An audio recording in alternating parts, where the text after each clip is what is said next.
चलिए स्वामी जी, आपसे हम जान ही लेते हैं कि आखिरकार ये जो आप लगातार कह रहे हैं कि स्ट्रक्चरल इम्बैलेंस है, तो सर सिंपल तरीके से भी समझा दिए, लोग समझने की कोशिश करेंगे। अच्छा, बॉडी के अंदर ये कैसे हो सकता है कि कुछ ऊपर है कुछ नीचे है? ये तो पॉसिबल लगता नहीं है। जरा समझाइए और इसके उपाय भी बताइए। अरे साहब, इतना ऊबड़ खाबड़ हो जाता है लोगों का, 1-1 इंच पैर ऊपर नीचे हो जाता है शैटिका पेन में, और पूरी रीढ़ की हड्डी ऊबड़ खाबड़ हो जाती है। एक हिस्सा ऐसे ऊपर खिंच जाता है, एक हिस्सा नीचे उतर आता है। इसको बोलते हैं स्क्लेरोसिस। और स्क्लेरोसिस में, एंक्लोजिंग स्पॉन्डिलोसिस में, सियाटिका में तो ये बैलेंस जाहिर तौर पर बड़े रूप में बिगड़ता हुआ दिखता है। बाकी दूसरे रोगों में भी, ये बीपी, जैसे मैंने कहा शुगर, कहा कॉन्स्टिपेशन, कोलाइटिस, अब नाभि नीचे की ओर धड़कने लगे तो बार बार दस्त जाना पड़ेगा। कोलाइटिस, आईबीएस, क्रोन्स डिजीज, ऊपर की रहे तो कॉन्स्टिपेशन, और फिर कोलाइटिस और आईबीएस, फिर गैस एसिडिटी, और फिर चारों तरफ धड़कन फैली रहती है तो पायस, फिसर, फिस्टुला, पाचन की तमाम समस्याएं हो जाती है। एक तो इसके लिए ताड़ासन है, फिर ये तिर्यक ताड़ासन है, और इस स्ट्रक्चरल इम्बैलेंस को दूर करने के लिए जहाँ से शुरुआत की थी ज्योत्सना जी ने, ये वृक्षासन है। अब ये बच्चे तो एक हाथ पर, एक पैर पर ऐसे स्ट्रक्चरल बैलेंस बनाए हुए हैं, उधर पश्चिमोत्तानासन कर रहे हैं। ये भी एक तरीका है ऐसे अपने शरीर का स्ट्रक्चर का बैलेंस करना है।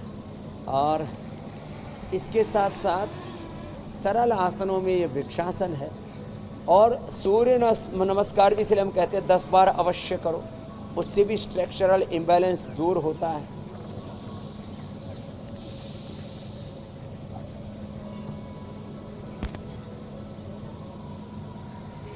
तो ये तो हो गए सरल तरीके और थोड़े कठिन तरीके। अब ये बेटियां तो थोड़ी फ्लेक्सिबल ज़्यादा हैं। ये पतंजलि विश्वविद्यालय के हमारे बहुत ही होनहार बालक बालिकाएं हैं जिन्होंने अपने जीवन को योग से संवारा है। तो ऐसे जो कठिन ना कर सके वो वृक्षासन, गरुड़ासन आदि सरल आसन करके भी स्ट्रक्चरल बैलेंस को अच्छा कर सकते हैं। ताड़ासन तो सभी कर लेते हैं, ताड़ासन, तिर्यक ताड़ासन, वृक्षासन, गरुड़ासन, पाद हस्तासन, आगे झुक गए, पश्चिमोत्तानासन, और भूनमनासन थोड़ी देर पहले आप बच्चों का देख ही रहे थे। तो ये सब स्ट्रक्चरल इम्बैलेंस को दूर करने के लिए है।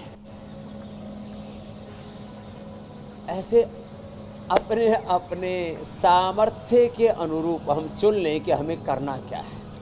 और देखो, सूर्य नमस्कार ये भी बड़ा ज़बरदस्त है। मेरे साथ साथ हमारे पूज्य सन्यासी भी कर रहे हैं। प्रणामासन,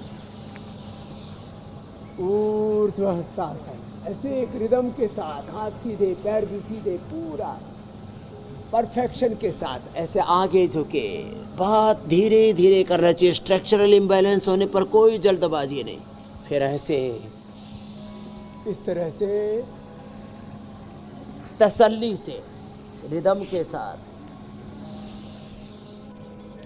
ये सूर्य नमस्कार ये भी स्ट्रक्चरल इम्बैलेंस के लिए बहुत ही जबरदस्त है। स्ट्रक्चरल इम्बैलेंस भी वात, पित्त, कफ का असंतुलन, केमिकल हार्मोन्स का इम्बैलेंस, ये जैसे होता है और इसके मापने के तौर तरीके हैं टेस्टिंग के, ऐसे ही ये जो स्ट्रक्चरल इम्बैलेंस जो है ना जी, स्ट्रक्चरल इम्बैलेंस भी वात, पित्त, कफ, त्रिदोषों की तरह ही।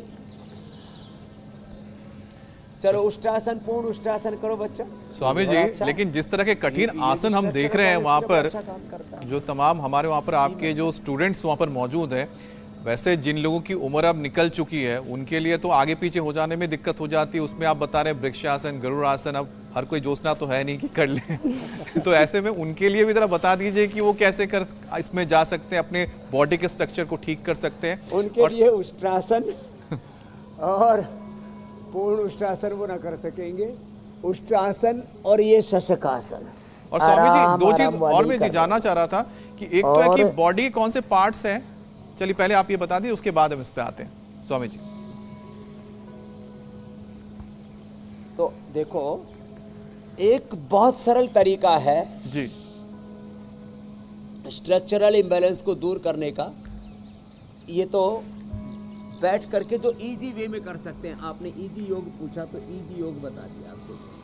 ऐसे ये गोमुखासन, और चलो भुजंगासन करो सब सन्यासियों महापुरुषों। इधर तो ये बेटियां कठिन आसन कर रही थी, ये इतना कठिन सबसे हो न सकेगा तो कोई बात नहीं। जो कठिन करना चाहें तो आज पतंजलि विश्वविद्यालय के हमारे इन योगी भाई बहनों का अनुसरण कर लेना। शेष सरल जो है वो हम कर ही रहे हैं।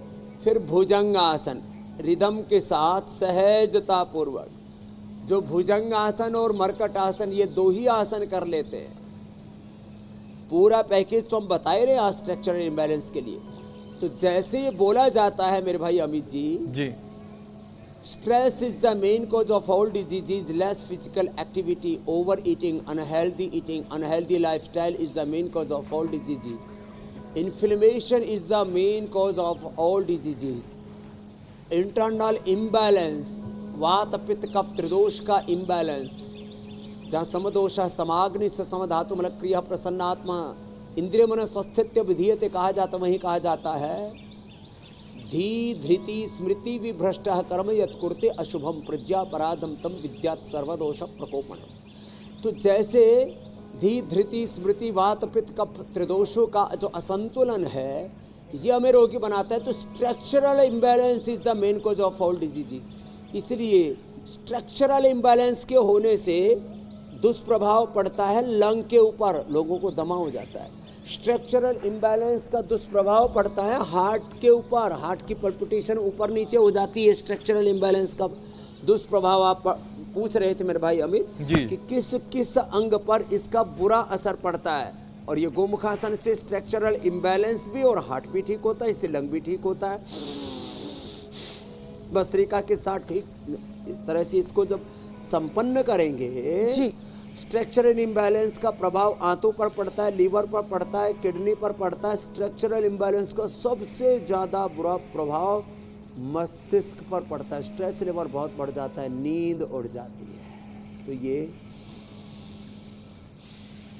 गोमुखासन।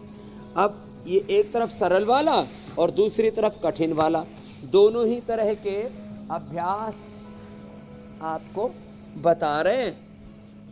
और स्ट्रक्चरल इम्बैलेंस को दूर करने के लिए कायरोप्रैक्टिक भी होती है। वो हमारे अजीत राणा जी जो है